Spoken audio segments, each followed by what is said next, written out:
ಎಲ್ಲ ಪ್ರೀತಿಯ ವೀಕ್ಷಕರಿಗೆ ನಮಸ್ಕಾರ. ಹಣೆಯ ಅಳಿಸಿದರೆ ಅಚಲವಾಗುವಳು, ತಾಳಿ ತೆಗೆಸಿದರೆ ತಾಳಿ ಬಾಳುವಳು, ಹಣೆಯ ಬರಹವ ಅಳಿಸಬಲ್ಲ, ಶಕುತಿ ಇಲ್ಲದ ಜಗವನ್ನೆಲ್ಲ ನಗುತ್ತ ನೋಡುವಳು. ಎಂಥ ಸಾಲುಗಳು! ಅಣ್ಣವರ ಕಂಠದಲ್ಲಿ ಕೇಳ್ತಾ ಇದ್ದರೆ ಹಾಡಂತೂ ರೋಮಾಂಚನ. 1995ಯಲ್ಲಿ ಬರೋ ಸಿನಿಮಾ ತಾಯಿಲ್ಲದ ತವರು. ಶ್ರುತಿಯವರು ಆ್ಯಕ್ಟ್ ಮಾಡಿದ್ರು, ರಾಮ್ಕುಮಾರ್ ಮಾಡಿದ್ರು, ಎಸ್ ಮಹೇಂದ್ರ ನಿರ್ದೇಶನ. ಈ ಸಿನಿಮಾ ಆಗಿದ್ದೇ ಒಂದು ಸಾಧನೆ, ಒಂದು ಸಾಹಸ. ಹೆಂಗಪ್ಪ ಅಂದರೆ ಅಜಯ್ ಕುಮಾರ್. ನಾನು ಬೇವು ಬೆಲ್ಲ ಇನ್ನು ಹೇಳಬೇಕಾದ್ರೆ, ಅದರ ಮಾಹಿತಿ ಕೊಡಬೇಕಾದ್ರೆ ಅವ್ರ ಹೆಸರು ಹೇಳಿದ್ದೆ. ಶ್ರೀಕಂಠಮೂರ್ತಿ ಅಲಿಯಾಸ್ ಅಜಯ್ ಕುಮಾರ್ ಅವರು ಎಷ್ಟು ಕಷ್ಟಪಟ್ಟಿದ್ದಾರೆ. ಆ ವ್ಯಕ್ತಿ ಎಷ್ಟು ಕಾಂಟ್ರಿಬ್ಯೂಷನ್ ಕೊಟ್ಟಿದ್ದಾರೆ ಇಂಡಸ್ಟ್ರಿಗೆ. ಗ್ರೇಟ್ ಅವರು. ನೋಡಿ, ಒಂದು ಚಿಕ್ಕ ವಿಷಯ ಹೇಳಿ ಆಮೇಲೆ ಈ ವಿಷಯಕ್ಕೆ ಬರ್ತೀನಿ. ಒಂದು ಸಿನಿಮಾ ಮಾಡ್ತಾರೆ, ಅದೃಷ್ಟ ರೇಖೆ ಅಂತ.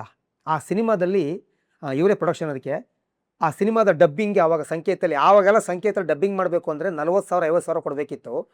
ಆದರೆ ಅಜಯ್ ಕುಮಾರ್ ಅವರು 1,25,00,000 ಕೊಡ್ತಾರೆ ಶಂಕರ್ನಾಗ್ ಅವ್ರಿಗೆ. ತಬ್ಕೊಂಡ್ಬಿಡ್ತಾರೆ ಶಂಕರ್ನಾಗ್ ಅವರು.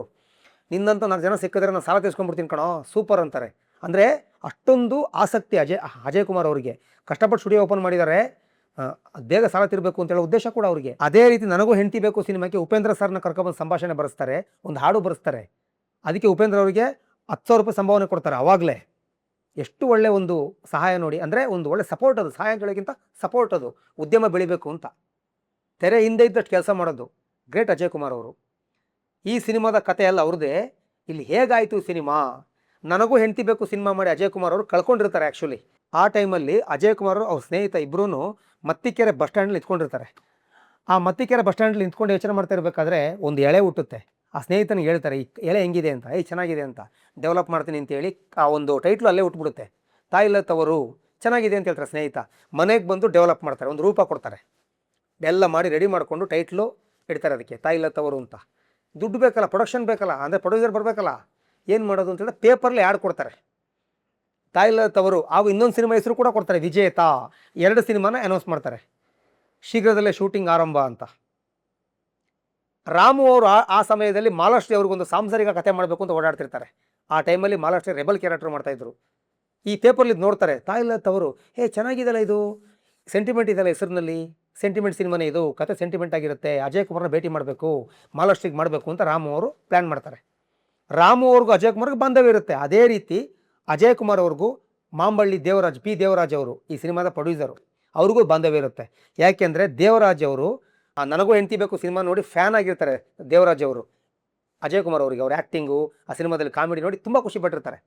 ಅದಕ್ಕೆ ಮೊದಲು ಬಾಂಧವ್ಯ ಇರುತ್ತೆ ಅವರಿಗೆ. ರಾಮು ಮತ್ತು ದೇವರಾಜ್ ಅವರು ಮೀಟ್ ಮಾಡಿ ಈ ವಿಷಯ ಹೇಳ್ಕೊಳ್ಬೇಕಾದ್ರೆ ಅಜಯ್ ಕುಮಾರ್ ಅನೌನ್ಸ್ ಮಾಡಿದಾರಲ್ಲ, ಹೋಗಿ ಕೇಳಿ ಅಜಯ್ ಕುಮಾರ್ ಅವ್ರನ್ನ, ಒಳ್ಳೆ ಕತೆ ಅವ್ರ ಹತ್ರ ಇದೆ ನೋಡಿ, ಅವರು ಕೊಟ್ಟರೆ ಮಾಡಿ ಅಂತ. ಅವ್ರನ್ನ ಹುಡ್ಕೊಂಡು, ಅಂದರೆ ಅಜಯ್ ಕುಮಾರ್ನ ಹುಡ್ಕೊಂಡು ರಾಮು ಅವರು ದೇವರಾಜ್ ಅವರು ಮೈಸೂರಿಗೆ ಬರ್ತಾರೆ. ಮೈಸೂರಿನಲ್ಲಿ ಕಾವೇರಿ ತೀರದಲ್ಲಿ ಸಿನಿಮಾದ ಶೂಟಿಂಗಲ್ಲಿ ಇರ್ತಾರೆ ಅಜಯ್ ಕುಮಾರ್ ಅವರು. ಅಲ್ಲಿ ಬಂದಾಗ ಅಜಯ್ ಕುಮಾರ್ ಸರಿ ಆಯಿತು ಮಾಡ್ತೀನಿ ಅಂತಾರೆ. ರಾಮು ಅವ್ರು ಹೇಳ್ಬೇಕಾದ್ರೆ ದೇವರಾಜ್ ಅವ್ರಿಗೂ ಒಂದು ಆಸೆ ಬರುತ್ತೆ, ಕತೆ ಚೆನ್ನಾಗಿದೆ, ನಾನೇ ಮಾಡಿಬಿಡ್ಬೋದಲ್ಲ ಇದು ಅಂತೇಳಿ ಅಜಯ್ ಕುಮಾರ್ ಹೇಳ್ತಾರೆ. ಅಜಯ್ ನಾನೇ ಮಾಡ್ತೀನಿ ಸಿನಿಮಾ, ರಾಮ್ ಅವ್ರಿಗೆ ಬೇರೆ ಕತೆ ಮಾಡಿಕೊಡಿ, ಅವ್ರಿಗೆ ಇನ್ನೊಂದು ಮಾಡೋಣ ಅಂತ. ಅಜಯ್ ಕುಮಾರ್ ಅವರು ಇಲ್ಲ ಅಂತ ಹೇಳೋಕ್ಕಾಗಲ್ಲ. ಯಾಕೆಂದರೆ ಅವಕಾಶ ಬಂದಿದೆ, ಕೈಲಿ ದುಡ್ಡಿಲ್ಲ, ಆ್ಯಕ್ಟಿಂಗ್ ಮಾಡಿ ದುಡ್ಡು ಮಾಡ್ಕೊಬೇಕು, ಇಲ್ಲ ಪ್ರೊಡಕ್ಷನ್ ಮಾಡಬೇಕು.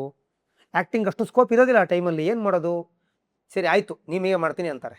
ಆಗ ರಾಮು ಅವರು ಸರಿ, ಅವ್ರೇನು ಬೇಜಾರು ಮಾಡ್ಕೊಳ್ಳಲ್ಲ, ಆಯಿತು ಮಾಡಿ ಮುಂದಕ್ಕೆ ಮಾಡೋಣ ಅಂತಾರೆ. ಮತ್ತೆ ಮುತ್ತಿನಂತ ಹೆಂಡ್ತಿ ರಾಮು ಅವರು ಮಾಡ್ತಾರೆ ಅಂತ, ಅದೇ ಸಮಯದಲ್ಲಿ ಮಾಡ್ತಾರೆ ಅಂತ ಮಾಹಿತಿ. ಅಜಯ್ ಕುಮಾರ್ ಅವರು ದೇವರಾಜ್ ಅವರು ದಿನ ಭೇಟಿಯಾಗೋದು, ಮಾತಾಡೋದು ಮಾಡ್ತಿರ್ತಾರೆ. ಎಲ್ಲೆಲ್ಲಿ ಹಾಡಬೇಕು, ಹೆಂಗಿರಬೇಕು ಸಿನಿಮಾ, ಎಷ್ಟು ಅವರ್ ಬರಬೇಕು ಸಿನಿಮಾ, ಅದೆಲ್ಲ ರೆಡಿ ಮಾಡಿರ್ತಾರೆ ಅಜಯ್ ಕುಮಾರ್ ಅವರು. ಯಾರ್ದು ಡೈರೆಕ್ಷನ್ ಮಾಡಿಸೋದು ಅಂತ ಹೇಳಿದಾಗ ಸುಬ್ಬರಾವ್ನ ಆಯ್ಕೆ ಮಾಡ್ತಾರೆ ಅಜಯ್ ಕುಮಾರ್ ಅವರು. ಮೆಡ್ರಾಸ್ಗೆ ಹೋಗ್ತಾರೆ ಹುಡ್ಕೊಂಡು. ಸುಬ್ಬರಾವ್ ಅವರು ಅಲ್ಲಿ ಒಂದು ತೆಲುಗು ಸಿನಿಮಾ ಶೂಟಿಂಗಲ್ಲಿ ಮದ್ರಾಸ್ಲಿರ್ತಾರೆ. 6 ತಿಂಗಳು ಅವ್ರು ಡೇಟ್ ಕೊಡಲ್ಲ, ನನಗೆ 6 ತಿಂಗಳು ಕಳೆದ ಮೇಲೆ ಮಾಡೋಕ್ಕಾಗೋದು ಅಂತಾರೆ. ದೇವರಾಜ್ ಅವರಿಗೆ ಎಷ್ಟು ಕಾಯೋಕ್ಕಾಗಲ್ಲ, ದೇವರಾಜ್ ಅವ್ರಿಗೆ, ಯಾಕೆಂದರೆ ಕತೆ ಚೆನ್ನಾಗಿದೆ, ಮುಂದಕ್ಕೆ ಹೋಗಬಾರ್ದು. ಅಜಯ್ ಕುಮಾರ್ ಅವ್ರಿಗೂ ಅಷ್ಟೊಂದು ಕಾಯೋಷ್ಟು ಇದಿರಲ್ಲ, ತಾಳ್ಮೆ ಇರಲ್ಲ. ಯಾಕೆಂದರೆ 6 ತಿಂಗಳು ತುಂಬ ಡಿಲೇ. ಅದು ವಾಪಸ್ ಬರ್ತಾರೆ. ಬಂದ ಮೇಲೆ ಯಾರನ್ನ ಇದನ್ನು ಡೈರೆಕ್ಷನ್ ಮಾಡಿಸು ಅಂತ ಹೇಳಿದಾಗ ಎಸ್ ಮಹೇಂದರ್ ಅವರು ದೇವರಾಜ್ ಅವ್ರನ್ನ ಭೇಟಿಯಾಗಿ, ನಾನು ಶೃಂಗಾರ ಕಾವ್ಯ ಆದಮೇಲೆ ನನಗೆ ಅವಕಾಶ ಇಲ್ಲ, ಅವ್ನು ಡೈರೆಕ್ಷನ್ ಮಾಡಬೇಕು, ನೀವು ಪ್ರೊಡಕ್ಷನ್ ಮಾಡೋಂಗಿದ್ರೆ ಹೇಳಿ, ನಾನು ಕತೆ ರೆಡಿ ಮಾಡ್ತೀನಿ ಅಂತಾರೆ. ಆಗ ದೇವರಾಜ್ ಅವರು ಹೇಳ್ತಾರೆ, ಅಜಯ್ ಕುಮಾರ್ ಅವರು ಕತೆ ಇದೆ, ಒಳ್ಳೆ ಕತೆ ಇದೆಯಪ್ಪ, ನೀನೇ ಮಾಡು, ಹೇಳ್ತೀನಿ ಬೇಕಾದರೆ, ಹಂಗಿದ್ರೆ ನೀವೇ ಮಾಡಿಬಿಡಿ ಅಂತ. ಅದಕ್ಕೂ ಹಿಂದೆ ಎಸ್ ಮಹೇಂದರ್ ಅವರು ಶೃಂಗಾರ ಕಾವ್ಯಕ್ಕಿಂತಲ್ಲ ಹಿಂದೆ ಕೊಳ್ಳೇಗಾಲನ ಅಪ್ ಆ್ಯಂಡ್ ಡೌನ್ ಮಾಡ್ತಾಯಿದ್ರು. ಅವ್ರು ಮೊದಲ ಸಿನಿಮಾ ಪ್ರಣಯದ ಪಕ್ಷಿಗಳು ಮಾಡಬೇಕಾದ್ರೆ ಬರೋದು, ಇಲ್ಲೇ ಒಂದು ವಾರ ಇರೋದು, ಅಲ್ಲೊಂದು ವಾರ ಇರೋದು ಮಾಡ್ತಿದ್ರು, ಎಲ್ಲೆಲ್ಲ ಉಳ್ಕೋತಿದ್ರು. ಅವ್ರಿಗೊಂದು ವಾಸ್ತವ್ಯ ಇರಲಿಲ್ಲ. ಆಗ ಅಜಯ್ ಕುಮಾರ್ ಅವ್ರು ಏನು ಮಾಡ್ತಾರೆ ಅಂದರೆ, ನೀವು ಹಿಂಗೆ ಅಪ್ ಆ್ಯಂಡ್ ಡೌನ್ ಮಾಡಿದ್ರೆ ಆಗೋದಿಲ್ಲ, ಅವಕಾಶಗಳು ಸಿಗೋದಿಲ್ಲ, ಟ್ಯಾಲೆಂಟ್ ಇದ್ದೀರಿ, ನಂದ್ರ ಮೇಲೆ ಉಳ್ಕೊಳ್ಳಿ ಅಂತೇಳಿ ಮಲ್ಲೇಶ್ವರಂನಲ್ಲಿ ಗಣೇಶ್ ಭವನ್ ಅಲ್ಲಿರ್ತಾರೆ ಅಜಯ್ ಕುಮಾರ್ ಅವರು. ಅದನ್ನ ಬಿಟ್ಕೊಡ್ತಾರೆ. ತುಂಬ ಲಕ್ಕಿ ಹೋಟ್ಲದು. ಅಲ್ಲೇ ಅಜಯ್ ಕುಮಾರ್ ಇರ್ತಾರೆ. ಅವರ ರೂಮ್ನ ಮಹೇಂದ್ರ ಸರ್ಗೆ ಬಿಟ್ಕೊಟ್ಟು ಅಜಯ್ ಕುಮಾರ್ ಬೇರೆ ರೂಮ್ಗೆ ಹೋಗ್ತಾರೆ. ಎಂಥ ಒಳ್ಳೆ ಒಂದು ಗುಣ ನೋಡ್ರಿ ಅಜಯ್ ಕುಮಾರ್ ಅವರು, ಎಷ್ಟು ಸಪೋರ್ಟಿವ್ ಕ್ಯಾರೆಕ್ಟರ್ ಅದು, ಬೆಳೆಸಬೇಕು ತಾನು ಬೆಳಿಬೇಕು ಅಂತ ಹೇಳೋದು. ಅದೆಲ್ಲ ಗೊತ್ತಿರುತ್ತೆ ಮಹೇಂದ್ರ ಸರ್ಗೆಲ್ಲ ಗೊತ್ತಿರುತ್ತಲ್ವಾ. ಸರ್ ಹೆಂಗೂ ನನಗೆ ಆವಾಗ ಆಶ್ರಯ ಕೊಟ್ಟಿದ್ರಿ, ಈ ಕತೆ ಕೊಡಿ ಸರ್ ನಾನೇ ಮಾಡಿಬಿಡ್ತೀನಿ ಅಂತಾರೆ. ಸರಿ ಆಯಿತು ನೀವೇ ಮಾಡಿ ಅಂತ ಹೇಳ್ತಾರೆ ಅಜಯ್ ಕುಮಾರ್ ಅವರು, ನೀವೇ ಮಾಡಿಬಿಡಿ ಅಂತ. ಯಾಕೆ ಶೃಂಗಾರ ಕಾವ್ಯ ಮಾಡಿರ್ತಾರೆ, ಅಲ್ಲಿ ಹಂಸಲೇಖ ಅವ್ರಿಗೂ ಮಹೇಂದ್ರ ಸರ್ಗೂ ಒಂದು ಜೆಲ್ಲಾಗಿರುತ್ತೆ. ಶೃಂಗಾರ ಕಾವ್ಯ ಒಳ್ಳೆ ಹಾಡುಗಳು, ಇವ್ರಿಗೂ ಹಂಸಲೇಖ ಅವ್ರಿಗೂ ತುಂಬ ವರ್ಷಗಳ ಬಾಂಧವ್ಯ, ಅಜಯ್ ಕುಮಾರ್ಗೆ ಹಂಸಲೇಖ ಅವ್ರಿಗೂ ಎಲ್ಲ ಒಳ್ಳೆ ಕೂಡು ಬರುತ್ತೆ ಮಾಡೋಣ ಅಂತಾರೆ. ಮ್ಯೂಸಿಕ್ ಹಂಸಲೇಖ ಅವರು ಆಲ್ರೆಡಿ ಆಯ್ಕೆ ಮಾಡಿರ್ತಾರೆ. ಯಾಕೆ 95 ಹಂಸಲೇಖ ಅವರು ರನ್ನಿಂಗ್ ಹಾರ್ಸ್ ತುಂಬ ದೊಡ್ಡ ಪೀಕಲ್ಲಿರ್ತಾರೆ. ಅದು ಅಲ್ಲದೆ ಎಲ್ಲ ಥರ ಕತೆಗಳಿಗೆ ಹಂಸಲೇಖ ಅವರು ಸೂಪರಾಗಿ ಹಾಡು ಮಾಡಿಕೊಡ್ತಿದ್ರು, ಆ ಟ್ಯಾಲೆಂಟ್ ಇತ್ತು. ಹಂಸಲೇಖ ಅವ್ರನ್ನ ಭೇಟಿ ಮಾಡಕ್ಕೆ ಹೋಗ್ತಾರೆ. ಅದಕ್ಕೂ ಮೊದಲು ಸಿನಿಮಾದಲ್ಲಿ ನಾಯಕಿ ಯಾರು, ಸುಧಾರಾಣಿ ಅವ್ರನ್ನ ಆಯ್ಕೆ ಮಾಡ್ತಾರೆ ಅಜಯ್ ಕುಮಾರ್. ಫಸ್ಟು ಸುಧಾರಾಣಿ ಅವ್ರು ಮಾಡಿಸೋದ ಅಂತ, ಆಮೇಲೆ ಯೋಚನೆ ಮಾಡ್ತಾರೆ, ಇಲ್ಲ ಶ್ರುತಿ ಅವ್ರನ್ನ ಮಾಡೋಣ ಆ್ಯಕ್ಟಿಂಗ್ ಇದರಲ್ಲಿ ಮಾಡ್ಸೋಣ. ಯಾಕೆ ಅಂದರೆ ಶ್ರುತಿ ಅವರ ಒಂದು ರಂಜಿತಾ ಅಂತ ಹೇಳೋ ಸಿನಿಮಾನ ಅಜಯ್ ಕುಮಾರ್ ನೋಡಿ ಇಷ್ಟಪಟ್ಟಿರ್ತಾರೆ. ಈಕೆ ಒಳ್ಳೆ ಕಲಾವಿದೆ, ಈ ಥರ ಕತೆಗಳಿಗೆ ಹೋಲ್ತಾರೆ ಅಂತೇಳಿ ಕೊಡ್ತಾರೆ. ಸುಧಾರಾಣಿ ಅವರು ಮಾಡಲ್ಲ ಅಂತಲ್ಲ, ಅಂದರೆ ಕತೆಗೆ ಸೂಟ್ ಆಗೋರು ಶ್ರುತಿ ಅವರು 100% ಇವರಿಗೆ ಮಾಡೋಣ ಅಂತಾರೆ. ಓಕೆ, ರಾಮ್ ಕುಮಾರ್ ಅವ್ರನ್ನ ಅಜಯ್ ಕುಮಾರ್ ಅವರು ಆಯ್ಕೆ ಮಾಡ್ತಾರೆ. ಆಮೇಲೆ ಹಂಸಲೇಖ ಅವ್ರ ಹತ್ರ ಹೋಗ್ತಾರೆ. ಅದಕ್ಕೂ ಹಿಂದೆ ಇನ್ನೊಂದು ಕತೆ ಇದೆ. ಈ ಸಿನಿಮಾದ ಕ್ಲೈಮ್ಯಾಕ್ಸ್ನ ಚೇಂಜ್ ಮಾಡಿ ಅಂತ ಮಹೇಂದ್ರ ಸರ್ ದೇವರಾಜ್ ಅವ್ರು ಹೇಳಿರ್ತಾರೆ. ಮಹೇಂದ್ರ ಸರ್ ದೇವರಾಜ್ ಅವ್ರಿಗೆ ಹೇಳಿರ್ತಾರೆ, ಪಿ ದೇವರಾಜ್ ಅವರಿಗೆ, ಸರ್ ಕ್ಲೈಮ್ಯಾಕ್ಸ್ ಸಾಕು ನನಗೆ ಕಷ್ಟ ಆಯಿತು ಅಂಡು ಓವರ್ ಡೋಸ್ ಆಗಿಬಿಡುತ್ತೆ, ಬೇಡ ಸರ್ ಆ ಮಕ್ಕಳ ಮೇಲೆ ಆ ಕಲ್ಲು ಬೀಳೋದೆಲ್ಲ ಬೇಡ ಅಂತ. ಆದರೆ ದೇವರಾಜ್ ಅವರು ಹಂಗೆ ಹೇಳಿರ್ತಾರೆ ಬೇಡ ಅಂತ. ಅಜಯ್ ಕುಮಾರ್ ಟೆನ್ಷನ್ ಆಗ್ಬಿಡುತ್ತೆ, ಏನು ಮಾಡಿದ್ವಿ ಹಿಂಗಂತವ್ರಲ್ಲಪ್ಪ ಅಂತ. ಆದರೆ ಅಜಯ್ ಕುಮಾರ್ ಅವರಿಗೆ ಡಿಸ್ಟ್ರಿಬ್ಯೂಷನ್ನು ಪ್ರೊಡಕ್ಷನ್ನು ಎಲ್ಲ ಗೊತ್ತಿದ್ರಿಂದ ಅವ್ರು ಹೇಳ್ತಾರೆ, ಬಿ ಸೆಂಟ್ರ್ ಸಿ ಸೆಂಟ್ರ್ ಈ ಕತೆ ಮಾಡಿದ್ದು ನಾವು 2 ಗಂಟೆ ಸಿನಿಮಾ ಇದ್ದರೆ ಚಿಕ್ಕ ಆಟ ಅಂತ ಹೋಗ್ಬಿಡ್ತಾರೆ, ಎದ್ದೋಗ್ಬಿಡ್ತಾರೆ ಹಳ್ಳಿ ಕಡೆ ಗ್ರಾಮದ ಕಡೆ. 2.5 ಗಂಟೆ ಇದ್ದು ಈ ಥರ ಸೆಂಟಿಮೆಂಟ್ ಇಟ್ಟರೆ ಜನಗಳು ನೋಡೋದು. ಯಾಕೆಂದರೆ ಆವಾಗೆಲ್ಲ ಮನೋರಂಜನೆ ಅಂದರೆ ಸಿನಿಮಾನೇ, ಇಲ್ಲ ಟೇಪರ್ ಕಾಡ್ಲಿ ಕ್ಯಾಸೆಟ್ ಹಾಕೊಂಡು ಹಾಡು ಕೇಳಬೇಕಷ್ಟೇ.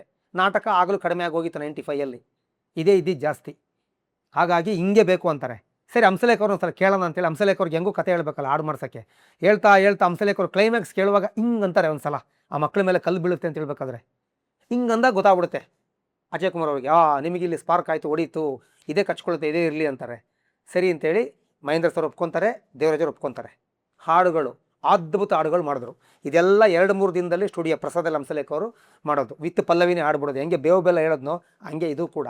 ಇಲ್ಲಿ ಅಣ್ಣ ಅವರು, ಎಸ್ ಜಾನಕಿ ಅಮ್ಮ, ರಾಜೇಶ್ ಅವರು, ಚಿತ್ರಮ್ಮ, ಲತಾ ಹಂಸಲೇಖ ಮೇಡಮ್, ಇಷ್ಟು ಗಾಯಕಿಯರು ಹಾಡಿದ್ರು.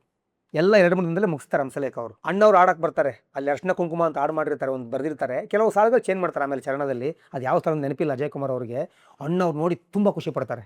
ಒಂದು ಮುತ್ತೈದೆ ಸಾಂಗ್ ಅದು, ಮುತ್ತೈದೆವರೆಗೂ ಒಂದು ಅದ್ಭುತ ಸಾಂಗ್ ಅದು. ಯಾವುದಾದ್ರೂ ಸಾಲು ಓಕೆ ಆಗಲ್ಲ ಅಂದ್ರೆ ಹಂಸಲೇಖ ಅವರು ಸ್ಯಾಟಿಸ್ಫೈ ಆಗಿಲ್ಲ ಚೇಂಜ್ ಮಾಡ್ಬಿಡ್ತಿದ್ರು. ಸಾವಿನಾಚೆಯು ನಾರಿ ತಾನು ಬಯಸೋ ಮಹಾ ಸಂಭ್ರಮ ಅಂತ. ಅಂದರೆ ಒಂದು ಹೆಣ್ಣು ತನ್ನ ಗಂಡ ಬದುಕಿರುವಾಗ ನಾನು ಹೋಗ್ಬಿಡ್ಬೇಕು ಅಂತ ಅವ್ರ ಮನಸ್ಸೊಳಗೆ ಆಸೆ ಪಡ್ತಾರೆ. ಅದು ಎಲ್ಲ ಒಂದು ಹೆಣ್ಣು ಮಕ್ಕಳ ಆಸೆ ಅದು. ಅಂದರೆ ನಾನು ಮುತ್ತೈದೆ ಸಾವು ಬೇಕು ಅಂತ ಹೇಳೋದನ್ನ ಒಂದು ಬಯಸ್ತಾರೆ ಅವರು.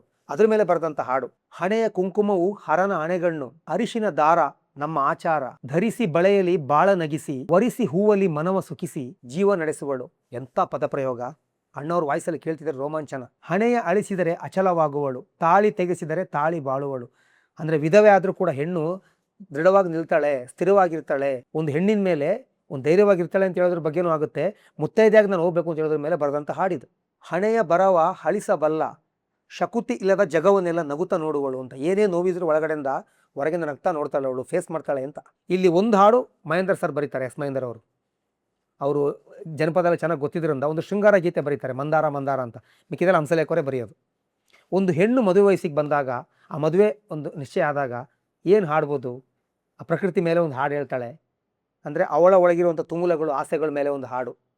ಕುಕ್ಕು ಕುಕ್ಕು ಕೋಗಿಲೆ ವಸಂತ ಕಾಲ ಬಂದಿದೆ, ಕುಕ್ಕು ಕುಕ್ಕು ಕೋಗಿಲೆ ಮದುವೆ ಮಾಲೆ ತಂದಿದೆ, ಪ್ರೇಮದ ಮನೆಯ ತೋರಣವಾಗೋ ಮಾಮರದೆಲೆ ನಾನು, ಓ ನನ್ನ ಮಂದಾರ ಕೇಳೆ ಹೂವಿಗೆ ಕಲ್ಯಾಣ ನಾಳೆ, ಪ್ರೇಮದ ಪಲ್ಲಂಗದಲ್ಲಿ ದುಂಬಿಯ ಪಾಲಾಗೋ ವೇಳೆ, ನನ್ನ ಕೂಡಿರು ನಿನ್ನ ಜೇನನ್ನು ಸಾಲ ತಂದಿರು ಅಂತ. ಅಂದರೆ ಹೆಣ್ಣು ಹೂವು, ಗಂಡು ದುಂಬಿ, ಇಬ್ಬರು ಮಿಲನಾಗ ಸಮಯ ಅಂತ ಬರೆದಿದ್ದು ಅದ್ಭುತ ಗೀತೆ. ಪ್ರೇಮವೇ ಕವನ ನಾ ಪ್ರೇಮದ ದವನ. ದವನ ಅಂದರೆ ಒಂದು ಸುಗಂಧವಾಗಿ ಬೀರುವ, ಸುವಾಸನೆ ಬೀರುವಂಥ ಒಂದು ಸಸ್ಯ. ಓ ನನ್ನ ತಂಗಾಳಿ ಕೇಳೆ ಹೂಡುವೆ ಸಂಸಾರ ನಾಳೆ, ಜೀವನ ಕಾವೇರಿ ತುಂಬ ಪ್ರೀತಿಯು ಹಾಲಾಗೋ ವೇಳೆ ಅಂತ. ಎಷ್ಟು ಚೆನ್ನಾಗಿ ಬರೆದಿದ್ದಾರೆ ನೋಡಿ. ನನ್ನ ತೇಲಿಸು ಪ್ರೇಮ ತೀರಕ್ಕೆ ನನ್ನ ಸೇರಿಸು. ನಿನಗೊಂದು ಪ್ರೇಮ, ನಿನಗೊಂದು ನಮನ, ಈ ಹೂನ ನೀನು ನಗಿಸ್ಬಿಟ್ಟೆ ಅಂತ, ನೀ ನಗಿಸಿದೆ ಸುಮನ. ಈ ರೀತಿ ಬರೆದಂಥ ಹಾಡು ಸೂಪರಾಗಿ ಆಡಿದ್ದಾರೆ ಚಿತ್ರಮ್ಮ, ಸಖತ್ತಾಗಿ ಆಡಿದ್ದಾರೆ ಮಾತ್ರ. ಇನ್ನೊಂದು ಅಂತರಂಗ ಪ್ರೇಮರಂಗ ಅಂತ ಒಂದು ಡುಯೆಟ್ ಸಾಂಗ್ ಇದೆ, ಅದು ಕೂಡ ಚೆನ್ನಾಗಿದೆ, ರಾಜೇಶ್ ಅವರು ಚಿತ್ರಮ್ಮ ಅವರು ಹಾಡಿದ್ದು. ಇನ್ನೊಂದು ಮುಖ್ಯವಾದ ಮಾಹಿತಿ ಇದೆ, ಇದು ಹಾಡು ರೆಕಾರ್ಡಿಂಗ್ ಒಂದೇ ದಿನದಲ್ಲಿ ಆಗಿದ್ದಲ್ಲ, ಇದು ಬೇರೆ ಬೇರೆ ದಿನದಲ್ಲಿ ಆಗಿದ್ದು. ಜಾನಕಿ ಅಮ್ಮ ಒಂದು ಡೇಟ್ ಕೊಡ್ತಾರೆ, ಟೈಟ್ಲ್ ಸಾಂಗ್ ಆಡೋಕ್ಕೆ ಬರ್ತಾರೆ. ಆ ಟೈಮಲ್ಲಿ ಕಂಡಕ್ಟ್ ಮಾಡೋಕ್ಕೆ ಚೆನ್ನೈಯಿಂದ ಯಾರೂ ಬಂದಿರಲ್ಲ, ಅಲ್ಲಿ ಮುಷ್ಕರ ಮಾಡಿರ್ತಾರೆ, ಯಾರೂ ಹೋಗಿ ಬೇರೆ ಕಡೆ ಕೆಲಸ ಮಾಡೋಂಗಿರಲ್ಲ. ಹಂಸಲೇಖ ಅವ್ರಿಗೆ ಬೇಜಾರಾಗುತ್ತೆ, ಯಾಕೆ ಡಿಪೆಂಡ್ ಆಗಬೇಕು ನಾವು ಅಂತೇಳಿ ಸಾಧು ಕೋಕಿಲ್ ಅವ್ರನ್ನ ಕರೆಸ್ತಾರೆ ಕಂಡಕ್ಟ್ ಮಾಡೋಕ್ಕೆ. ಈ ಹಾಡನ್ನು ಪರ್ಟಿಕ್ಯುಲರ್ ತಾಯಿಲತ್ ಅವರು ಟೈಟ್ಲ್ ಸಾಂಗ್ನ ಜಾನಕಿ ಅಮ್ಮ ಹಾಡಿದೆಯಲ್ಲ, ಅದನ್ನ ಕಂಡಕ್ಟ್ ಮಾಡಿದವರು ಸಾಧು ಕೋಕಿಲ್ ಅವರು. ಸಾಧು ಕೋಕಿಲ್ ಅವ್ರಿಗೆ ಎಲ್ಲ ವಾದ್ಯಗಳು ಹಿಡಿತಾ ಇದೆ, ವಾದ್ಯಗಾರರು ಕೂಡ, ಅವರು ಅದ್ಭುತ ಕಂಡಕ್ಟರ್ ಕೂಡ. ಈ ಹಾಡಿಗೆ ಅವರೇ ಕಂಡಕ್ಟ್ ಮಾಡೋದು. ಡೈರೆಕ್ಷನ್ ಯಾರಿಗೆ ಕೊಡಬೇಕು ಅಂತ ಹೋದ್ರು, ಯಾರಿಗೋ ಬಂತು. ಹೀರೋಯಿನ್ ಯಾರೋ ಮಾಡಬೇಕಿತ್ತು, ಯಾರಿಗೂ ಆಯಿತು. ಪ್ರೊಡಕ್ಷನ್ ಯಾರೋ ಮಾಡಬೇಕಿತ್ತು, ಯಾರಿಗೂ ಆಯಿತು.